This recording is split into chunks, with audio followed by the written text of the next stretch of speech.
లగచర్ల ఘటన రోజురోజుకు వేడెక్కుతోంది. రైతుల అరెస్టుకు నిరసనగా వామపక్ష పార్టీలు లగచర్ల వెళ్తున్నాయి. బాధితులను పరామర్శించడంతో పాటు అసలేం జరిగిందని తెలుసుకునేందుకు వెళ్తున్నామని వామపక్ష పార్టీల నేతలు చెప్తున్నారు. రైతుల అరెస్టులపై వాస్తవాలను పరిశీలిస్తాము అన్నారు సిపిఎం కార్యదర్శి తమ్మినేని వీరభద్రం. లగచర్లలో వాస్తవ పరిస్థితుల్ని అధ్యయనం చేశాక సీఎం రేవంత్ రెడ్డిని కలుస్తామన్నారు ఆయన. జరుగుతున్న పొరపాట్లను సరిదిద్దాలని కోరుతామన్నారు తమ్మినేని.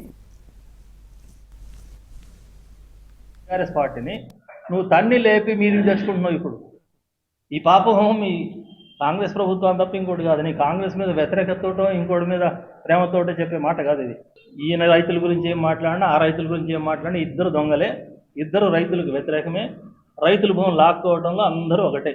అదానీలు, అంబానీలు, పరిశ్రమల యజమానులు, సిమెంట్ ఫ్యాక్టరీలు వాళ్ళు ఎక్కడ ఫ్యాక్టరీ పెట్టదలుచుకున్నా, ఎక్కడ భూమి లాక్కోదలుచుకున్నా గవర్నమెంట్ అండతోటి, గవర్నమెంట్ చట్టాల అండతోటి భూములు లాక్కుంటారు.